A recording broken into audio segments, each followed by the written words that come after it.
오늘부터 로마서 8장을 시작하도록 하겠습니다.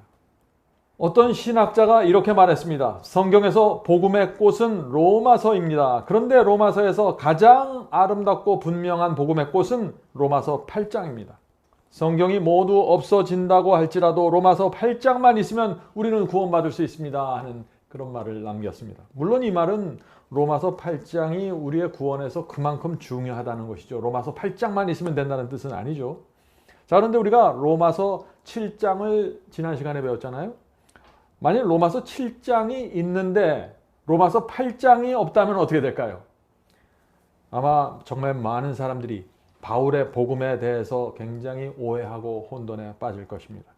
그런데 이 로마서 8장이 있기 때문에 바울의 복음이 아주 견고하게 세워지게 되는 것입니다.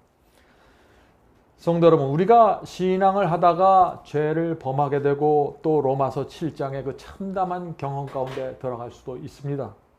그러나 로마서 7장에 남아있으면 안 되는 것입니다. 빨리 그곳에서 빠져나와 로마서 8장으로 달려가야 되는 것이죠. 로마서 7장에 주저앉아 있으면 어떻게 될까요? 깊은 고뇌에 빠지게 됩니다. 그래서 절망 속에서 이런 탄식을 하게 됩니다. 로마서 7장 24절입니다. 로마서 7장 24절. 오호라 나는 곤고한 사람이로다. 이 사망의 몸에서 누가 나를 건져내요? 정말 이것은 참담한 이야기죠. 죄에 끌려다녔던 사람이 지금 7장 마지막에서 이런 탄식을 하는 것입니다. 자, 이 말씀에 나는 곤고한 사람이로다 라는 말이 나오죠. 이 곤고하다라는 말이 무슨 뜻입니까?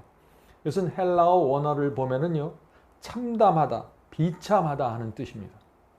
이것은 죄의 노예로 끌려다니는 사람의 모습이죠. 자, 그런데 이 곤고하다라는 단어가 성경에 정확하게 2번 나오는데 신약 성경 전체에 2번 나옵니다.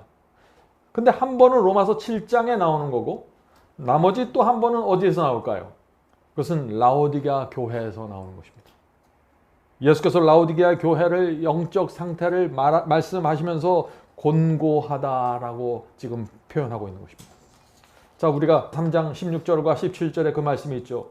내 입에서 너를 도하여 내치리라. 네가 말하기를 나는 부자라 부유하여 부족한 것이 없다 하나 네 곤고한 것과, 저기서 곤고하다는 말이 나오죠. 바로 이 말씀이 로마서 7장 24절에 나오는 그 곤고함과 동일한 헬라어 원어입니다. 내 곤고한 것과 가련한 것과 가난한 것과 눈먼 것과 벌거벗은 것을 알지 못하도다. 성도 여러분, 이 로마서 7장의 사람이 라오디게아 교회의 영적 죽음의 상태와 직접 연결되어 있다는 사실을 여러분들이 아셔야 되는 것입니다.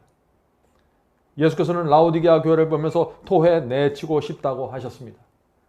예수께서 이 라오디게아 교인들을 보면서 왜 이런 역겨움을 느끼셨을까요? 로마서 7장이 갖고 있는 문제를 지금 라오디게아 교인들이 갖고 있기 때문에 그런 것입니다. 이 사람들은 주님을 믿는다고 말합니다. 하나님의 법이 무엇인지 안다고 말합니다. 하나님의 뜻이 무엇인지 압니다. 선을 행해야 된다는 사실을 압니다. 그러나 그것을 알면서 이 육체에서 올라오는 정욕과 욕심에 이끌려서 자꾸 악을 행하게 된다는 것입니다. 그래서 예수께서 토해 내치고 싶다라고 하는 것입니다. 예수님의 마음을 여러분들이 이해하십니까? 성도 여러분, 이것이 로마서 7장에 나오는 사람의 형편이라는 것입니다. 제가 이 로마서 7장의 사람을 라오디게아 교회와 연결시켜서 말씀을 나누는 이유가 무엇일까요? 오늘 많은 사람들이 이 로마서 7장을 정말 구원받은 성도의 경험, 거듭난 성도의 경험으로 자꾸 해석하기 때문에 제가 염려가 돼서 이 말씀을 나누는 것입니다. 이 바울은요, 로마서 8장에서 바로 이 7장의 곤고한 경험, 참담한 경험에서 빠져나올 수 있는 방법을 이 8장에서 설명하고 있는 것입니다. 그래서 우리가 이 8장을 읽어보면은 이 8장 전체가 희망과 사랑과 확신으로 넘쳐 있는 것을 우리가 볼 수 있는 것이죠. 로마서 8장 1절 보겠습니다. 로마서 8장 1절입니다. 그러므로 이제 그리스도 예수 안에 있는 자에게는 결코 정죄함이 없나니. 자, 이것이 로마서 8장 1절을 시작하면서 나오는 말씀이죠. 8장 마지막 절에 또 이런 말씀이 있는 것입니다. 8장 39절. 높음이나 깊음이나 다른 아무 피조물이라도 우리 주 예수 그리스도 안에 있는 하나님의 사랑에서 끊을 수 없으리라. 이렇게 해서 로마서 8장의 분위기는 로마서 7장과 전혀 다른 것입니다. 자, 이제 로마서 8장 1절부터 이제 살펴보도록 하겠습니다. 1절은 제가 킹 제임스 성경으로 읽겠습니다. 왜냐하면 왜냐하면 한국어 성경에는 이 1절의 후반부가 빠져 있습니다. 번역되어 있지 않아요. 그래서 로마서 8장 1절을 킹제임스 성경으로 읽어야 분명한 의미가 나오는 것입니다. 자, 그러므로 그리스도 예수 안에 있는 자들에게는 결코 정죄함이 없나니. 바울이 이 말씀을 기록했을 때 그 마음의 기쁨과 감격을 여러분들 연상하면서 이 말씀을 읽어야 합니다. 로마서 7장에서 바울은 이 그리스도인이 죄의 사람으로 죄에게 끌려다니면서 선을 행하고 싶은데 자꾸 악을 행하면서 사는 그 참담한 형편을 7장 전체에서 설명하는 것입니다. 그리고 나서 8장에 들어오면서 그리스도 안에 있는 자에게는 결코 정죄함이 없다 그랬어요. 7장 전체가 정죄를 받고 참담한 형편에 있었는데 8장으로 나오면서 정죄함이 없다고 지금 외치고 있는 것입니다. 바로 이 사람이 드디어 둘째 남편 그리스도 안으로 들어와 있기 때문입니다. 성도 여러분, 그런데 여기서 그리스도 예수 안에 있는 자에게는 왜 정죄함이 없다고 했을까요? 킹 제임스 성경에는 이 정죄함이 없는 이유를 분명하게 설명합니다. 계속해서 읽겠습니다. 정죄함이 없나니 그들은 육신을 따라 걷지 않고 성령을 따라 걷느니라. 오늘 많은 사람들이 이 한국어 성경을 읽고 이런 오해를 합니다. 예수 안에만 있으면 내가 어떻게 살아도 순종하지 않아도 정죄하지 않습니다. 믿기만 하면 내가 정죄받지 않습니다. 이런 이야기들 많이 하죠, 오늘날. 근데 그런 오해를 하는 분들은 킹 제임스 성경을 읽어보아야 한다는 것입니다. 예수 안에 있는 사람이 정죄받지 않는 이유를 뭐라고 했습니까, 지금? 육신을 따라가지 않고 성령을 따르기 때문이라고 말하는 것입니다. 이것이 둘째 남편을 만나서 그리스도 안으로 들어간 성도의 경험이라는 것입니다. 여러분들 이해하시겠습니까? 성도 여러분, 우리가 여기서 한 가지 좀 짚고 넘어가야 될 것이 있는데 예수 그리스도 안에 있는 사람은 어떤 사람이길래 결코 정죄함을 받지 않는다고 했을까요? 물론 8장 1절에서 성령을 따르기 때문에 정죄하지 않는다고 했죠. 그러나 사도 요한은 이 문제에 대해서 다양한 각도에서 설명합니다. 그래서 오늘 이 사도 요한의 요한일서의 말씀을 좀 살펴보려고 하는 것입니다. 요한일서 2장 6절입니다. 요한일서 2장 6절. 이로써 우리가 저 안에, 여기서 저 안은 예수 아닙니다. 우리가 예수 안에 있는 줄을 아노라. 저 안에, 예수 안에 거한다 하는 자는 그의 걸어가시는 대로, 예수의 걸어가시는 대로 자기도 걸어갈지니라. 자, 예수 안에 거하는 자는 어떻게 살아간다고 했어요? 예수께서 걸어가신 대로 걸어간다는 것입니다. 다시 말해서 예수님의 발자취를 따라간다는 것입니다. 그런 성도가 바로 예수 안에 있다는 것입니다. 그런 성도가 정죄함을 받지 않는다는 것이죠. 예수께서 하나님의 말씀을 따르기 위해서 자기를 부인하고 십자가를 맸던 것처럼 그런 신앙을 가진 성도들이 예수 안에서 정죄함을 받지 않는다는 것입니다. 믿기만 하면 무조건 정죄에서 벗어나서 해방되는 것이 아닙니다. 사도 요한의 말씀 속에서 우리가 그 사실을 분명하게 좀 확인할 필요가 있는 것입니다. 자, 요한일서 3장에도 그런 말씀이 나옵니다. 요한일서 3장 6절. 그 안에 거하는 자마다. 자, 누구 안에 거하는 자입니까? 예수 안에 거하는 자마다 범죄하지 아니하나니 범죄하는 자마다 그를 보지도 못하였고 그를 알지도 못하였느니라. 얼마나 분명한 말씀입니까? 어떤 사람이 나는 그리스도 안에 있다고 말하고 있습니까? 근데 그가 죄를 범하고 있나요? 그 사람은 복음을 오해하고 있다는 것입니다. 나는 지금 그리스도 안에 있습니다 라고 말하면서 죄를 범하는 것은 요한일서의 말씀과 전혀 안 맞는 것이죠. 내가 그리스도 안에 있으면은 정말 둘째 남편 이 그리스도 안에 거하면 그분과 결혼을 했으면은 내가 죄를 붙잡고 있을 수가 없는 것입니다. 그건 불가능한 것이에요. 자, 지금 우리가 무엇을 말하고 있나요? 그리스도 안에 있는 성도의 특징을 살펴보고 있는 것입니다. 자, 요한일서 3장 24절 보겠습니다. 요한일서 3장 24절. 그의 계명들을 지키는 자는 주 안에 거하고. 자, 어떤 사람들이 주님 안에 거한다 그랬어요? 계명을 지키는 자들입니다. 그의 계명을 지키는 자들은 주 안에 거하고 주는 저 안에 거하시나니 우리에게 주신 성령으로 말미암아 그가 예수님이 우리 안에 거하는 줄을 우리가 아노라. 자, 어떤 사람이 그리스도 안에 거한다고 했습니까? 계명을 지키는 사람이라고 했습니다. 계명을 지키는 삶을 살면은 또 성령께서 우리에게 무엇을 말씀해 주신다고요? 우리 안에 주께서 계신다는 사실을 성령께서 우리에게 알려주신다고요. 왜 그럴까요?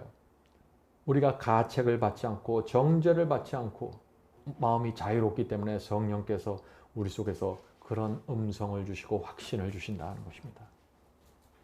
그래서 여기 요한일서 3장 24절 후반부에 보면 성령으로 말미암아 주께서 우리 안에 거하시는 줄을 우리가 아느니라. 얼마나 분명합니까? 우리가 이 해는 이런 경험을 갖고 살게 되길 제가 간절히 바라는 것입니다. 자, 요한일서 4장 12절 보겠습니다. 요한일서 4장 12절. 어느 때나 하나님을 본 사람이 없으되 만일 우리가 서로 사랑하면 하나님이 우리 안에 거하시고 그의 사랑이 우리 안에서 온전히 이루느니라. 하나님이 우리 안에 거하시는 거 어떻게 우리가 알 수 있다고요? 우리가 서로 사랑하면 하나님께서 우리 안에 거하는지 알 수 있다는 것입니다. 자, 어떤 분들은 성경에 나오는 어떤 말씀에 몇 가지 말씀에만 순종하면 된다고 생각하는데 그것이 아니죠. 지금 하나님의 사랑이 우리 안에 거하야 우리 속에 이루어져야 하는 것입니다. 우리가 서로 사랑하지 않으면 아무리 어떤 말씀을 열심히 순종하고 따라갈지라도 예수 안에 있는 것이 아니라는 것이죠. 그러므로 우리가 미워하고 사랑하지 않으면 예수님이 내 안에 없는 것입니다. 내가 주님 안에 있는 것이 아닙니다. 성도 여러분, 그리스도 안에 있으면 정죄함을 받지 않는다고 했어요. 이것은 놀라운 얘기입니다. 그리스도 안에 있으면 엄청난 변화가 생긴다는 것이에요. 서로 사랑하게 되는 것입니다. 계명을 지킬 수 있게 되는 것입니다. 죄를 범하지 않게 되는 것입니다. 이것이 성경이 말하는 정죄받지 않는 신앙이라는 것입니다. 얼마나 요한일서의 말씀은 분명합니까? 예수를 그저 내가 지적으로 동의하고 인정하고 믿기만 하면 이 정죄받지 않는 것이 아니죠. 그런 가르침은 거짓이고 잘못된 아주 존재하지 않는 허상입니다. 조심해야 하는 것입니다. 자, 이제 다시 로마서로 돌아가겠습니다. 자, 로마서 7장에는 우리가 지난 시간에 배웠죠. 내가 육신으로 끌려가는 모습으로 로마서 7장이 가득 채워져 있는 것입니다. 거기엔 성령이 없습니다. 참으로 고통스러운 장면이죠. 그러나 로마서 8장에는 드디어 성령이 나타납니다. 성령이 시작됩니다. 내가 육신과 직접 싸우는 것이 아니라 성령이 내 속에서 육신과 싸워서 나를 인도하는 장면이 로마서 8장이라는 것입니다. 여러분들 이 차이를 아시겠어요? 로마서 8장 1절을 다시 한번 살펴보도록 하겠습니다. 그러므로 이제 그리스도 예수 안에 있는 자들에게는 결코 정죄함이 없나니 왜냐하면 그들은 육신을 따라 걷지 아니하고 성령을 따라 걷느니라. 자, 여기 육신을 따르지 않는다고 했는데 육신이 무엇입니까? 우리의 몸인가요? 우리의 뼈예요? 우리의 발톱이에요? 뭐예요? 여기 육신이. 예, 여기 신약 성경에서 육신이란 우리의 죄된 본성을 뜻하는 것입니다. 아담으로부터 물려받은 그 죄된 성향을 뜻하는 것이죠. 그래서 우리가 육신에서 올라오는 이 죄된 충동에 굴복해서 하나님의 말씀과 계명에 순종하지 않을 때 그때 율법이 우리를 정죄를 하고 양심이 심판을 받고 가책을 느끼게 된다는 것입니다. 평안을 잃어버리게 되는 것이죠. 그러나 우리가 육신을 따라가지 않고 성령을 따라가면서 말씀에 순종하면 어떻게 될까요? 영혼이 평안해지고 생명으로 들어가게 된다는 것입니다. 그래서 정죄받지 않게 되는 것이죠. 로마서 8장 2절입니다. 이는 그리스도 예수 안에 있는 생명의 성령의 법이 죄와 사망의 법에서 너를 해방하였습니다. 자, 2절에는 두 법이 지금 나옵니다. 하나는 뭔가요? 하나는 예수 안에 있는 생명의 성령의 법이라고 했습니다. 다른 하나는 어떤 법입니까? 죄와 사망의 법입니다.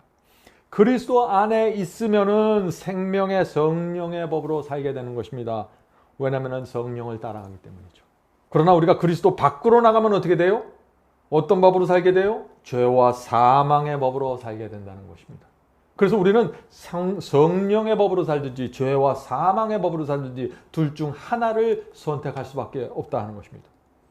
그러므로 그리스도 안에 있지 않으면은 죄와 사망에 끌려다니면서 참담하게 살게 되죠.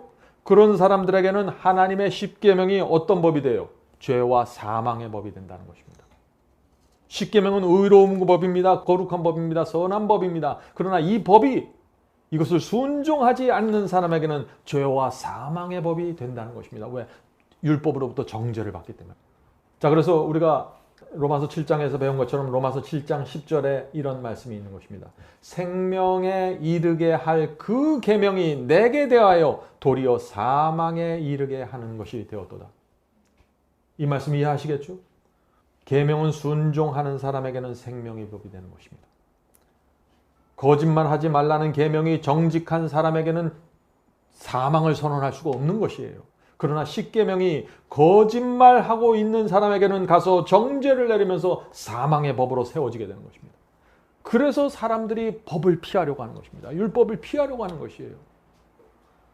그러나 예수님도 동일한 말씀을 하셨습니다. 마태복음 19장 17절입니다. 마태복음 19장 17절. 예수께서 가라사대 어찌하여 선한 일을 내게 묻느냐. 선한 이는 오직 한 분이시느니라. 네가 생명에 들어가려면 무엇을 지키라요? 계명을 지키라. 성경의 가르침은 분명합니다. 사도 바울도 그렇고 예수님도 그렇고 생명으로 들어가면 하나님의 계명을 지켜야 한다고 말하고 있는 것입니다. 하나님의 계명은 지키는 자들에게는 생명의 법이 되고 순종하지 않는 자에게는 그러나 죄와 사망의 법이 된다는 것입니다. 여러분들 이 원칙을 아시겠어요? 네. 오늘 많은 분들이 계명을 지키는 신앙을 아주 가볍게 생각하죠. 계명을 말하면 그거 율법주의 아닙니까? 하고 손가락질 하려고 그러죠. 굉장히 위험한 사상들입니다. 계명을 지키지 않으면 그 계명은 나를 정죄하고 나에게 죄와 사망의 법으로 우뚝 세워지게 되는 것입니다. 자, 그런데 문제가 있죠. 어떤 문제가 있을까요? 우리의 육신은 연약하기 때문에 하나님의 계명, 하나님의 율법을 순종할 수 없다는 것입니다. 문제는 여기에 있는 것이에요. 우리 힘으로는 순종할 수가 없는 것입니다. 그래서 바울이 로마서 8장 3절에서 해결책을 제시하는 것입니다. 자, 바울이 제시하는 해결책을 한번 잘 보세요. 바울은 놀라운 말씀을 합니다. 로마서 8장 3절입니다. 율법이 육신으로 말미암아 연약하여 할 수 없는 그것을 누구는 하신다고요? 하나님은 하시나니. 성도 여러분, 결국 우리가 율법에 순종할 수 있게 해주는 분이 누구라는 것이에요, 이게. 하나님이라는 것이에요. 우리는 연약해서 할 수 없다는 것입니다. 그러나 하나님께서 해줄 수 있다는 것입니다. 자, 하나님께서 무엇을 해줄 수 있을까요, 우리에게? 한 번은 젊은 법관이 예수님께 찾아왔습니다. 여러분들 그 이야기를 잘 아시죠? 이 법관이 예수님께 내가 계명을 모두 지켰는데 무엇이 더 필요합니까? 하고 당당하게 예수 앞에 서서 이렇게 질문을 했습니다. 예수께서 어떻게 말씀하셨나요? 예수님은 이 젊은 법관이 겉행위로는 율법을 잘 지키는 것처럼 보였지만 그 마음속에 재물에 대한 욕심을 붙잡고 있다는 것을 보았습니다. 재물이 많음에도 불구하고 가난한 자들을 불쌍히 여기고 돌보지 않는 모습을 보았던 것입니다. 그래서 이 사람의 문제를 알려주시는 것입니다. 내가 온전하고자 할진대 가서 내 소유를 팔아 가난한 자들을 주라. 그리하면 하늘에서 보화가 내게 있으리라. 그리고 와서 나를 쫓으라. 젊은 법관이 이 예수님의 이 말씀을 듣고 어떻게 반응했을까요? 이 사람은 재물이 많음으로 예수님의 말씀을 듣고 근심하며 돌아가니라 라고 했습니다. 성도 여러분, 이 사람이 돌아가는 뒷모습을 보면서 예수께서 뭐라고 하셨습니까? 제자들에게. 낙타가 바늘귀로 들어가는 것이 부자가 하나님의 나라에 들어가는 것보다 쉬우니라. 옆에서 이 모습을 지켜보던 제자들의 반응이 어땠을까요? 제자들은 깜짝 놀랐습니다. 아니, 저 부자 법관같이 계명을 열심히 지켰던 사람도 들어가지 못한다면, 천국에 가지 못한다면은 어떻게 누가 천국에 갈 수 있습니까? 어떻게 그런 예수께서 말씀하신 그런 신앙이 가능합니까? 라고 질문하는 것입니다. 제자들로서는 당연한 질문이죠. 오늘날 교회 다니는 수많은 사람들이 제자들이 던졌던 이 질문을 하고 있는 것입니다. 어떻게 그 신앙이 가능합니까?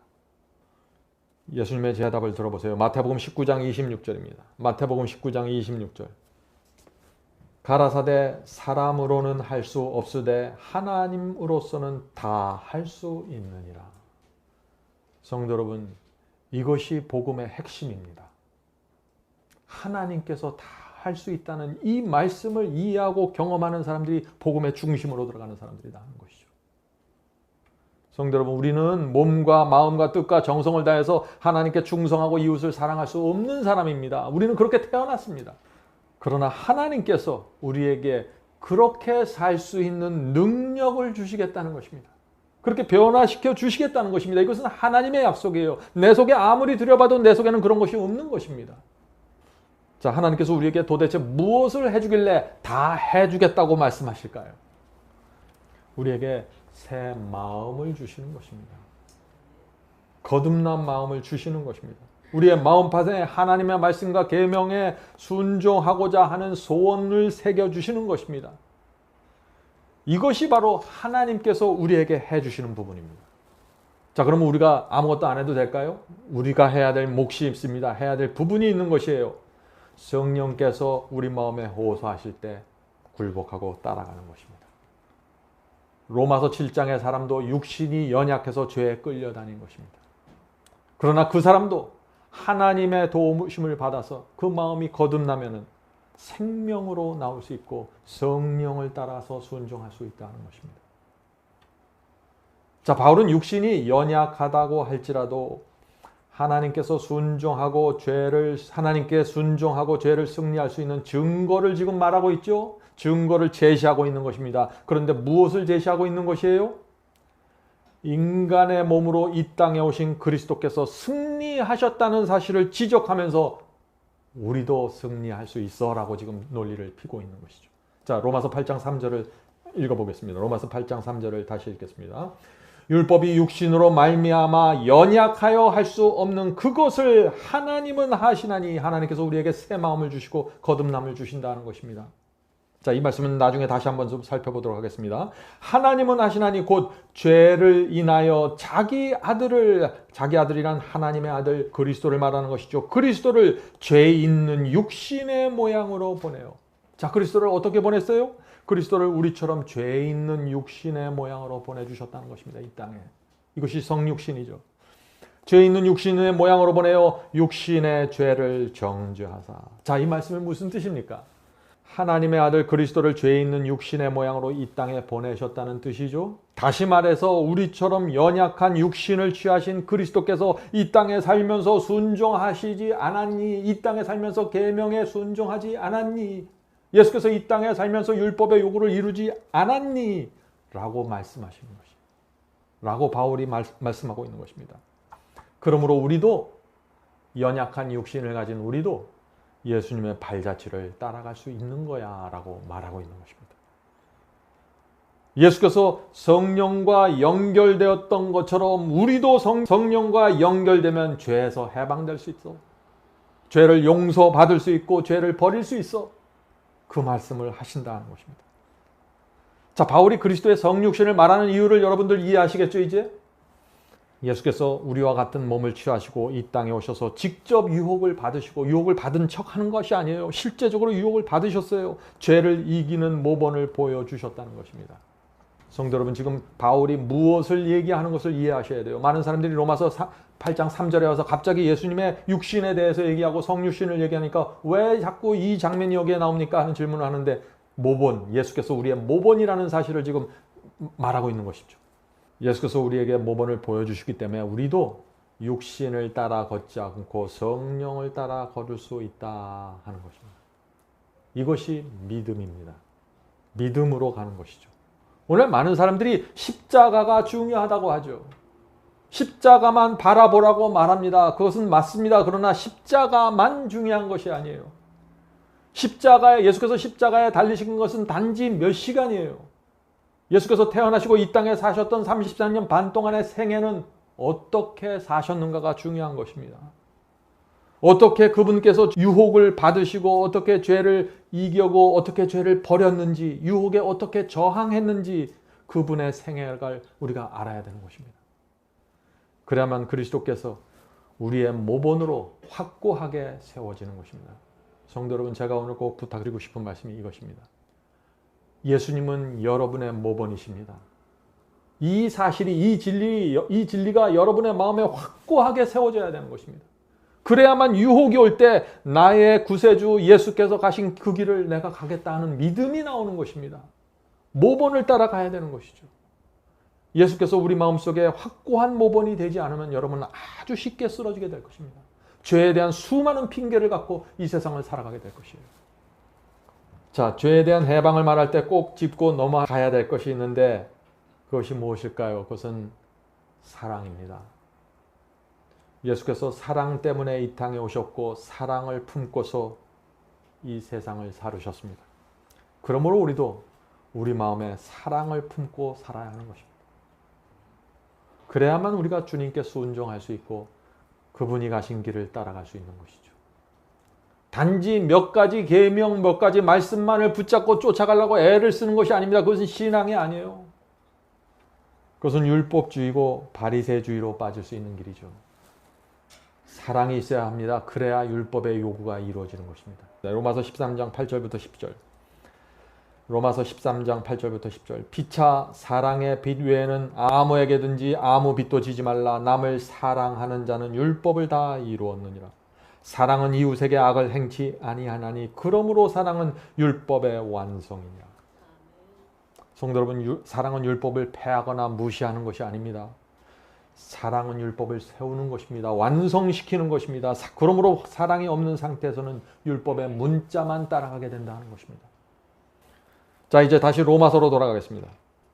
바울은 이 로마서 8장 1절부터 계속해서 육신과 성령을 얘기하면서 서로 대조하는 모습을 보면서 이 둘이 서로 대적하면서 우리를 끌어당기는 모습을 얘기하는 것입니다. 그리고 그 안에서 승리를 말하는 것입니다. 자, 8장 3절과 4절 읽겠습니다. 곧 죄를 인하여 자기 아들을 그리스도를 죄 있는 육신으로 보내어 육신의 죄를 정하사 육신을 쫓지 않고 그 영을 쫓아 그 성령을 쫓아 행하는 우리에게 율법의 요구를 이루어지게 하려 하심이니. 얼마나 분명한 말씀입니까? 지금 바울은 육신이 우리를 끌어당기지만 우리는 육신을 가진 상태에서 율법의 요구를 이룰 수 있다고 분명하게 선포하고 있는 것입니다. 바울의 이 선포가 오늘 많은 교회에서 전하는 복음과 정면으로 충돌하고 있는 것입니다. 오늘 많은 교회들이 율법의 요구를 이룰 수 없다고 하죠. 우리는 연약하기 때문에 율법 요구를 이룰 수 없다고 말합니다. 그러나 바울은 그렇지 않습니다. 그것은 로마서 7장의 이야기고 8장으로 들어와서 완전히 다른 모양이 나오는 것입니다. 율법의 요구를 이룰 수 있다 하는 것입니다. 그러므로 우리가 알아야 될 것은 어떻게죠? 어떻게 율법의 요구를 이룰 수 있는가를 배워야 하는 것이죠. 성도 여러분, 물론 우리는 육신이 연약해서 율법의 요구를 이룰 수 없습니다. 우리 스스로의 힘과 노력으로는 안 되는 것입니다. 그것은 진리입니다. 그러나 하나님께서 하실 수 있다고 지금 바울이 말하는 것입니다. 자, 하나님께서 어떻게 하실 수 있을까요? 이 질문에 대한 대답을 갖고 있는 사람들이 거듭난 사람이고 그리스도와 하나가 된 사람들입니다. 성령께 굴복하고 성령의 은혜를 받아야 됩니다. 내 마음이 성령으로 감동되고 겸손해져야 되죠. 심령이 가난한 심령이 되는 것입니다. 그런 사람들이 율법의 요구를 이룰 수 있게 되는 것입니다. 마음의 중심에서부터 그 하나님의 율법을 사랑하기 때문에 내 마음과 율법의 정신이 하나로 조화를 이루기 때문에 율법의 요구를 이루게 되는 것입니다. 자, 이것이 바울이 로마서에서 말하려고 하는 복음입니다. 자, 빌립보서 4장 13절에 그래서 이런 말씀이 나오는 것이에요. 빌립보 4장 14절. 내게 능력 주시는 자 안에서 내가 모든 것을 할 수 있느니라. 자, 성도 여러분, 바울이 로마서 6장, 7장, 8장에서 말하는 것은 아주 단순합니다. 바울의 복음은 아주 단순해요. 죄에 대해서는 죽어야 한다는 것입니다. 옛사람도 죽어야 합니다. 육에 속한 것은 다 죽어야 하는 것입니다. 그리고 하나님의 능력을 받아서 순종하라는 것입니다. 우리가 거듭난다고 할지라도 우리의 육신은 바뀌는 게 아니니까, 우리 육신 속에서는 여전히 죄의 충동이 올라오니까 이 거듭난 사람들은 하나님의 능력을 받아서 성령의 은혜로 능력으로 살아가는 것입니다. 육으로 살지 말고 영으로 살라는 것입니다. 그것이 로마서의 복음입니다. 자, 로마서 8장 5절부터 6절 보겠습니다. 이 복음의 신비와 비밀이 8장 전체에서 펼쳐집니다. 이번 시간과 다음 시간에 걸쳐서 이 복음의 신비가 다 펼쳐지게 되는 것입니다. 로마서 8장 5절 6절 읽겠습니다. 육신을 쫓는 자는 육신의 일을, 영을 쫓는 자는 영의 일을 생각하나니 육신의 생각은 사망이요. 육신에서 올라오는 생각들을 쫓아가면 사망이라는 것입니다. 멸망밖에 없다는 것이에요. 거기는 영의 생각은 생명과 평안이래요. 자, 지금 여기서도 지금 바울이 육신과 성령이 내 속에서 충돌하지만 성령을 따라가는 승리를 말하고 있죠. 육신에 속한 생각을 따라가면 사망입니다. 사망은 구원을 잃어버린 상태를 얘기하는 것이죠. 성도 여러분, 그러므로 중요한 것은 우리가 성령을 따라가는 것입니다. 말씀을 읽으면서 성령의 음성을 들으십시오. 날마다 마음을 열고서 성령을 받아야 되는 것입니다. 성령이 없으면 아무것도 되는 것이 없는 것입니다. 거기에 생명이 있는 것이죠. 자, 로마서 8장 7절 가겠습니다. 육신의 생각은 하나님과 원수가 되나니. 육신에서 올라오는 생각들은 하나님과 원수가 되는 것입니다. 하나님과 대적하고 싸운다는 것입니다. 그러므로 육신을 따라가면 육신에서 올라오는 충동과 생각과 육신에서 올라오는 사상들을 따라가면 거긴 멸망밖에 없다는 것이에요. 하나님과 원수가 되나니 이는 하나님의 법에 굴복치 아니할 뿐 아니라 할 수도 없습니다. 육에 속한 사람은 하나님의 법에 순종할 수 없다고 했습니다. 분명한 말씀이죠. 육신에 속한 사람은 사망이고 육신에 속한 사람은 하나님과 원수이고 육신에 속한 사람은 하나님의 법에 순종할 수 없고 육신에 속한 사람은 하나님을 기쁘게 할 수 없다는 것입니다. 성도 여러분, 그래서 바울이 로마서 6장에서부터 계속해서 육신을 십자가에 못 박아야 된다고 그렇게 해서 반복하고 있는 것이에요. 육신 속에서 아무런 희망을 찾지 마세요. 거긴 기대할 것이 전혀 없습니다. 그렇지만 오늘 많은 사람들이 이런 이야기를 하죠. 나는 죄인입니다. 나는 순종할 수 없습니다. 나는 죄를 범하면서 살 수밖에 없습니다. 그러나 하나님의 은혜가 내 죄를 다 덮어줘서 나를 구원할 겁니다. 자꾸 이런 헛된 기대를 하면서 살아가는 것이에요. 그런 분들은 주님께 나가 마음을 열고 주여 내 마음의 중심을 살펴주시옵소서라고 기도해야 됩니다. 정말 내 마음속에 무엇이 있는지 살펴봐야 되는 것이에요. 성도 여러분이 성경이 말하는 이 복음으로 정확하게 나오셔야 됩니다. 그래야 하나님께서 여러분을 변화시킬 수 있는 것이에요.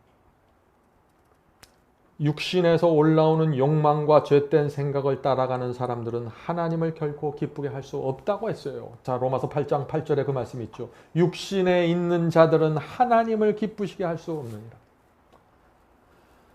우리가 태어나서 이 땅에 존재하는 이유가 무엇입니까? 하나님을 기쁘게 하는 것입니다.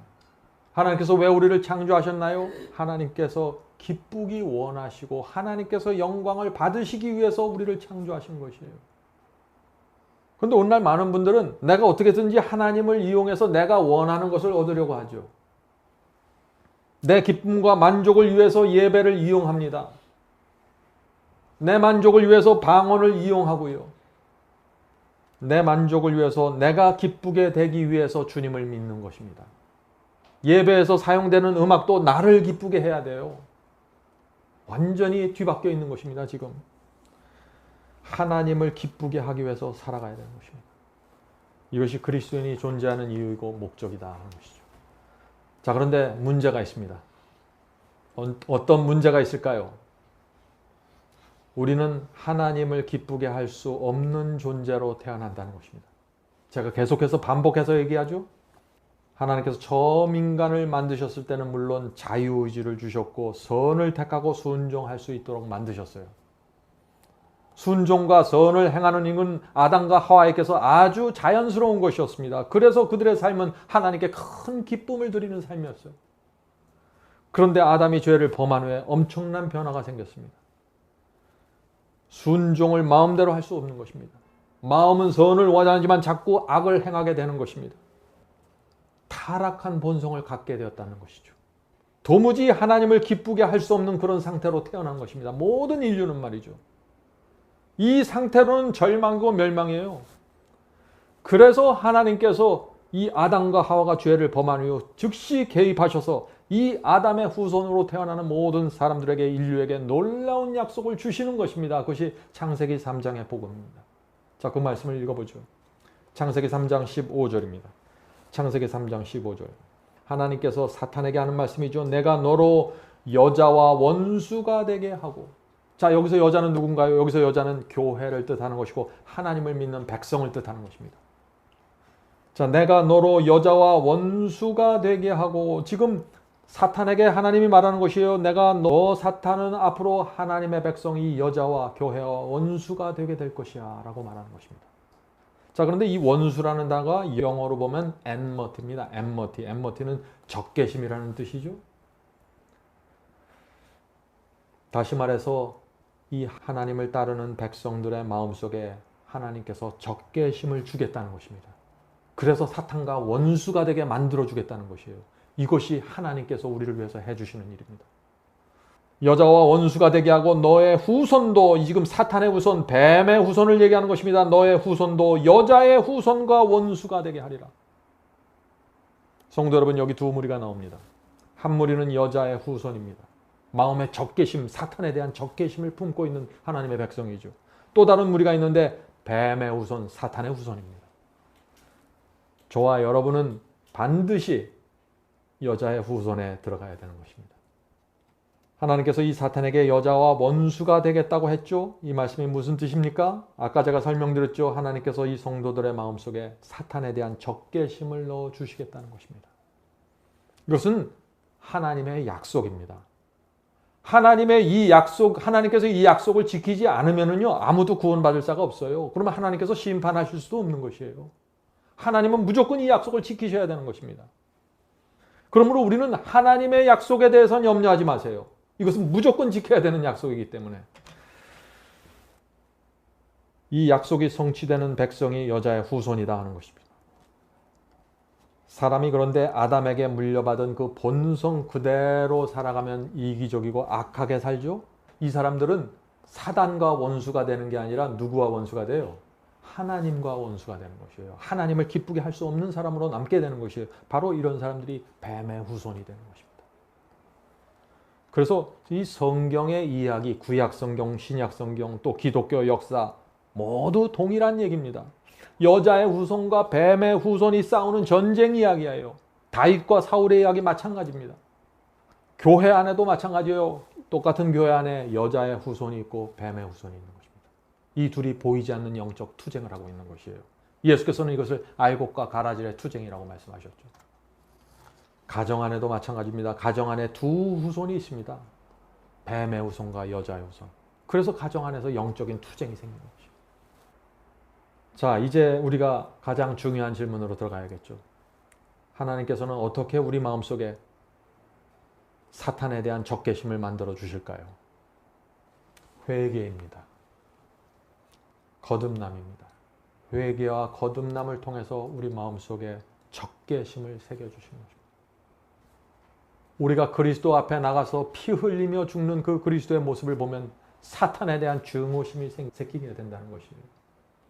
하나님의 말씀과 예언을 통해서 하나님께서 당신의 백성을, 성도들을 어떻게 인도하는 모습을 보면서 사탄이 어떻게 이 교회를 공격하고 성도들을 공격하는 그 모습, 전체 모습을 보면은 드디어 우리는 사탄에 대한 적개심을 갖게 되는 것입니다. 이 세상에 대한 미련을 다 버리고 하나님께 올인하게 된다는 것입니다. 거듭난다는 것이 무엇입니까? 육신의 정욕에 강력하게 저항하는 새 마음을 받는다는 것입니다. 전에는 육신에서 정욕이 올라가면 그것이 좋아서 애착심을 느끼고 끌려갔는데 이제는 내 속에서 무엇이 올라오고 내 눈에 무엇이 들려오고 내 귀에 무엇이 들려오면 그것이 싫어진다는 것입니다. 보기 싫고 저항하고 싶다는 것입니다. 관심이 없어지는 것입니다. 이것이 새 마음을 받은 증거입니다. 그래서 전에는 좋아했던 것들이 이제는 싫어하게 되는 것이죠. 사도 베드로는 이 거듭나서 새 마음을 받는 경험을 아주 독특하게 설명합니다. 베드로전서 4장 1절부터 2절. 베드로전서 4장 1절부터 2절. 그리스도께서 이미 육체의 고난을 받으셨으니 너희도 같은 마음으로 갑옷을 입어라. 이는 육체의 고난을 받은 자가 죄를 그쳤습니다. 성도 여러분, 많은 경우에 우리는요, 고난을 당하면서 회개하게 됩니다.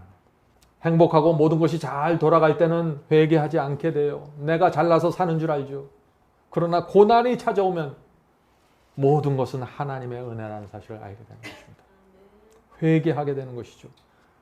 그래서 비로소 세상을 버리고 하늘만 바라보게 되는 것입니다. 그런 사람들은 하나님께 새 마음을 받게 되는 것이고 그 새 마음에서는 죄가 그치게 된다는 것입니다. 계속해서 읽겠습니다. 육체의 고난을 받은 자가 죄를 그쳤음이니 그 후는 육체의 고난을 통해 새 마음을 받은 후로는 그 뜻이죠. 그 후로는 다시 사람의 정욕을 쫓지 않고 오직 하나님의 뜻을 쫓아 육체의 남은 때를 살게 하려 함이라. 성도 여러분, 이제 제가 질문하겠습니다. 여러분이 믿는 종교가 어떤 것입니까? 여러분이 믿는 종교가 여러분에게 무엇을 주고 있습니까? 여러분의 힘으로 행할 수 있는 것 외에 그 이상의 어떤 능력과 파워를 주고 있나요?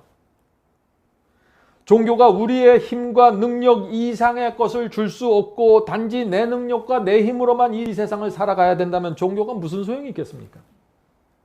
하나님께서 우리 마음을 거듭나게 해주시고 육신에 끌려가던 이 힘없는 사람을 성령께 굴복시키고 만들어서 우리가 가지고 있는 이상의 힘과 능력으로 우리를 끌어올려 주시는 것, 그것이 그리스도인 신앙입니다.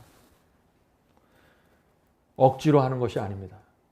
하나님께서 우리 마음속에 변화를 주셔서 전에는 분명히 동쪽으로 가는 것이 내 인생의 정답이었는데 이제는 서쪽으로 가는 것이 내 인생의 정답처럼 확신하게 되는 것입니다. 그것이 믿음이고 그것이 거듭남이라는 것입니다. 그래서 이런 사람들은 혹시 죄를 범할지라도 즉시 주님께 가서 죄를 버리고 회개하게 되는 것입니다. 죄를 붙잡고 있지 않는 것입니다. 하나님의 약속이 이루어진 사람들입니다. 이런 하나님의 약속이, 거듭남에 대한 하나님의 약속, 이 적개심에 대한 하나님의 약속이 없었다면 우리가 이 세상을 어떤 모습으로 살아가야 될까요? 사탄에게 사로잡혀서 언제든지 사탄의 명령을 따라갈 준비를 갖춘 상태에서 따라가게 되는 것입니다.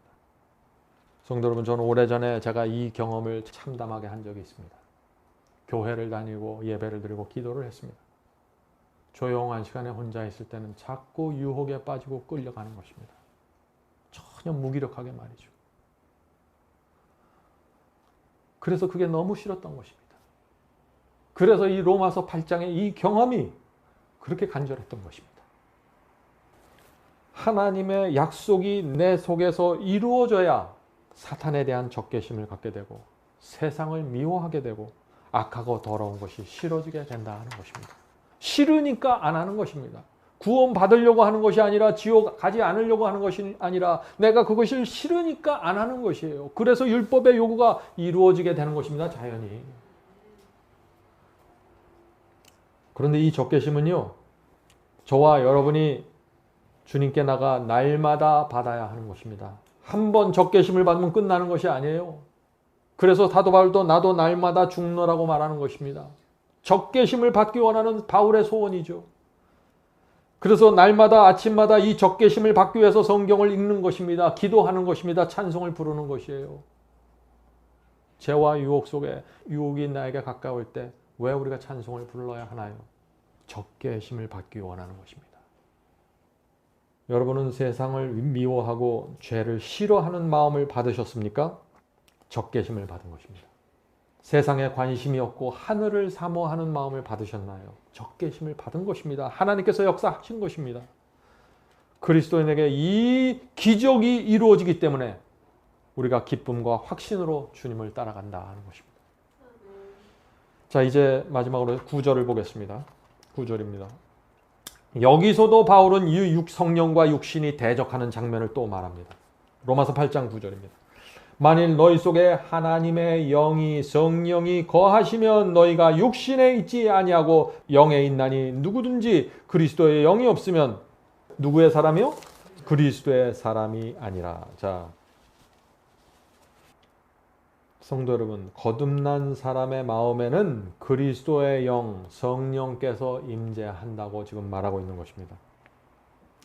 바울은 그런 성도들이 그리스도의 사람이라고 단언하고 있는 것입니다. 왜? 성령께서 내 속에 거하지 않으면 나는 육신을 쫓아갈 수밖에 없으니까. 성령께서 내 속에 없으면 나는 로마서 7장으로 들어가서 살 수밖에 없는 것입니다. 그러므로 성도 여러분, 오늘날 교회 안에 두 종류의 사람들이 있는 것입니다. 한 종류는 성령께서 내 속에 거하기 때문에 성령께서 나를 끌고 갈 수 있는 사람들입니다. 거듭난 사람들이죠. 다른 한 종류는 성령께서 내 밖에서 계속해서 마음문을 두드리고 있는 사람들입니다. 다시 말해서 성령께서 내 속에 임재하는 것이 아니라 내 밖에 계신다는 것입니다. 라오디게아 교인들이 바로 이런 상태에 있는 것이죠. 예수께서 라오디게아 교회에 주신 말씀 들어보시기 바라요. 계시록 3장 19절 20절입니다. 계시록 3장 19절 20절. 네가 열심을 내라 회개하라 볼지어다 내가 문 밖에 서서 두드리노니. 성도 여러분, 라오디게아 교회에서 그리스도의 위치가 어딘가요? 마음문 밖입니다. 그래서 이 라오디게아 교회에 이렇게 온갖 문제가 일어나는 것이에요. 내가 문 밖에 서서 두드리노니 누구든지 내 음성을 듣고 문을 열면 내가 그에게로 들어가 그로 더불어 먹고 그는 나로 더불어 먹으리라. 지금 예수께서 이 라오디게아 교인들에게 무엇을 말씀하시나요? 회개하라고 촉구하는 것입니다. 열심히 회개하라는 것입니다. 누구든지 그리스도와 함께 거하기 원하면, 그분과 동행하기 원하면 회개해야 된다는 것입니다. 우리가 회개했다는 증거가 무엇인가요? 우리의 마음을 열고 예수를 영접하는 것입니다. 우리의 마음을 열고 말씀을 받아들이는 것입니다. 마음을 열고 성령께 굴복하는 것입니다. 그래야만 육신을 따라가지 않고 성령을 따라가서 그리스도의 사람이 될 수 있다는 것입니다. 성도 여러분, 마지막으로 9절의 이 말씀을 잘 들어보시기 바랍니다. 만일 너희 속에 하나님의 영이 거하시면 너희가 육신에 있지 아니하고 영에 있나니 누구든지 그리스도의 영이 없으면 그리스도의 사람이 아니라. 성도 여러분, 성령께서 우리 속에 임하셔서 우리의 육신 속에서 올라오는 광풍과 시험의 파동을 잠재우시고 우리를 성령께 인도하고 따라갈 수 있도록 도와주시는 것입니다. 우리 모두 이런 그리스도의 사람으로 살게 되기를 제가 간절히 바랍니다. 하늘에 계신 저희들의 아버지, 저희들의 지난 생애를 되돌아볼 때 죄에 끌려다니고 육신에 속해서 육신에 굴복했던 그런 생애가 참 많았습니다. 그러나 이제는 저희가 그리스도 안으로 깊이 들어가기를 원합니다. 주여 도와주시옵소서.